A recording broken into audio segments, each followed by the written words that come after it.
En ese contexto, ¿no es cierto?, comienzan a desarrollarse los edificios que ha mencionado el arquitecto Dianderas, y posteriormente el que sí va a catapultar, el que va a generar el mayor impulso y desarrollo de estas edificaciones totalmente distintas a la expresión, al lenguaje que había tenido nuestro centro, va a ser los sismos o los terremotos de 1958 y posteriormente de 1960.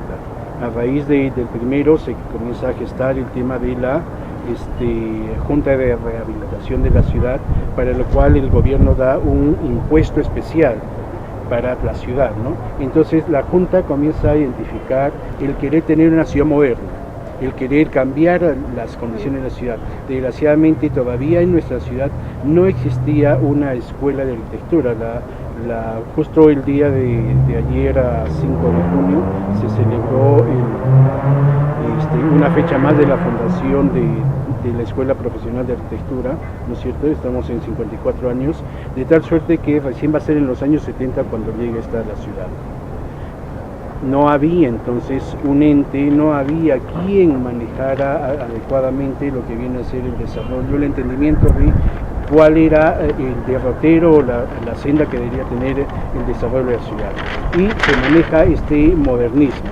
Entonces este edificio es un ejemplo del modernismo, ¿no es cierto?, para el cual una institución que ya había tenido mucho tiempo de desarrollo en la ciudad, como viene a ser la beneficencia pública, plantea nuevos emprendimientos, nuevas actividades que le permitan tener ingresos económicos con los cuales solventar el apoyo que hacen a la colectividad, ¿no es cierto?, el tema del asilo que ellos manejan, el tema mismo del cementerio que tienen que administrar.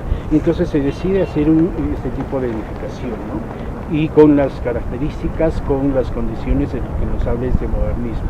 Se trata de hacer una ciudad más grande, se olvida el valor histórico del centro, y si se percatan, edificios como edificios como lo que viene a ser las galerías Gamesa, ¿no?, comienzan a hacer unos retrocesos en lo que viene a ser el alineamiento que la edificación colonial y la edificación republicana había tenido hasta el límite o el plomo de la propiedad, ¿no es cierto?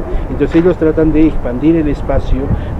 Hay otros edificios como el antiguo Banco de Lima, que también retrocede y retranquean. La misma Mutual Arequipa, hecha tiempo después, siguen esa tendencia de, supongo yo, tratar de ampliar las calles en la idea de modernizar la ciudad, ¿no? Y claro, tal es así que acá tenemos esa muestra. En primer lugar, que toda la zona donde se encuentra el estacionamiento, ha habido un retroceso, retranqueo de todo ese perfil. Sí ha habido un respeto en el sentido de que la torre en sí retrocede más, haciendo una secuencia, una gradual, escalonada, para evitar de que nos enfrentemos en una calle no muy ancha, como viene a ser la calle Piérola, hacia un edificio de 12 plantas, ¿no? Entonces, pero sí manejando esta tendencia, esta secuencia de arquitectura moderna, arquitectura internacional, ¿no es cierto?, que Le Corbusier comienza a desarrollar en los años 20-30, y que, si nos damos cuenta, acá está llegando posteriormente, ¿no?, con bastante atraso, como sucedía, ¿no?, y muchas veces sin el entendimiento de cuál era en realidad la filosofía, cuál era la orientación que había con respecto a estas tendencias, y era a veces más un tema casi de cliché, casi un tema de poner una careta en la cual se expresaran estas tendencias.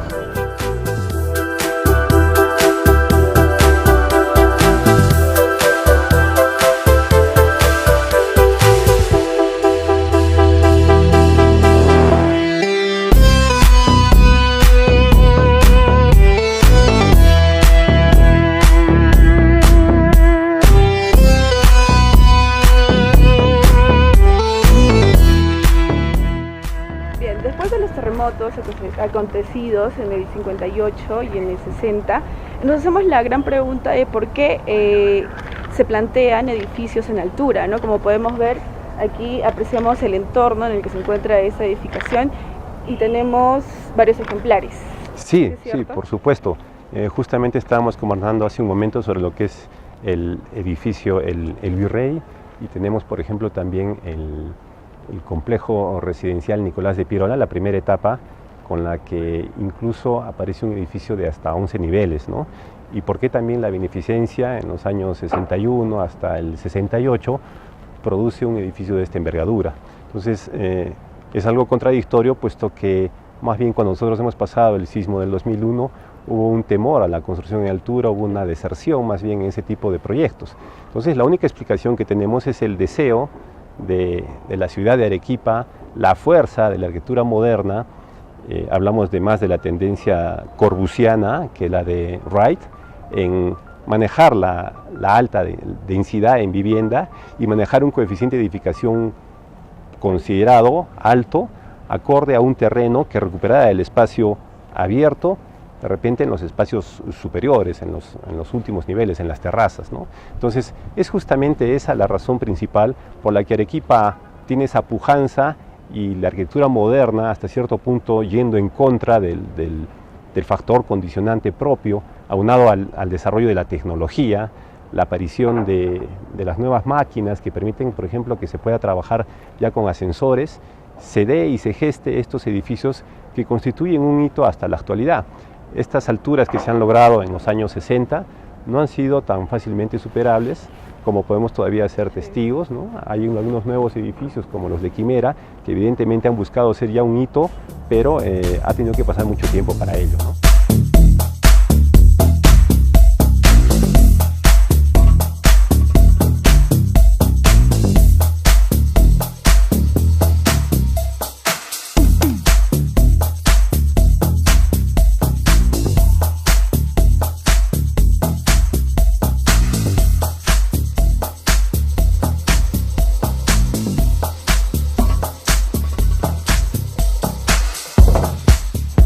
¿Cómo es que estos edificios crean un impacto en el entorno, ¿no? Estos elementos arquitectónicos, ¿cómo es que crean el impacto en el entorno? Porque si bien es cierto, estamos dentro del centro histórico de Arequipa. Sí. Sí, a ver, ¿qué es lo que sucede? Desgraciadamente, la conciencia que tenemos en general los arquitectos a veces nos juega algunas malas pasadas.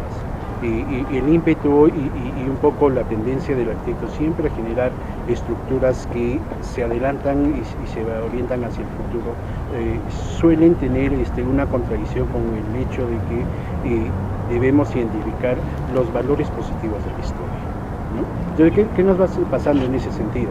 De que una idea de progreso en las ciudades es el cambio de fisonomía, el cambio de imagen, ¿no? Y entonces no está bien afianzado todavía en nuestro medio el tema de la conservación histórica. Por eso habíamos hablado de que es un hito trascendental el hecho de que de Rivero identifique el gran valor que tiene la arquitectura de la época colonial y de la época republicana en la ciudad, y que afiance, que dé las normas para que esto se consolide y se mejore este aspecto y este carácter que es propio de esta ciudad.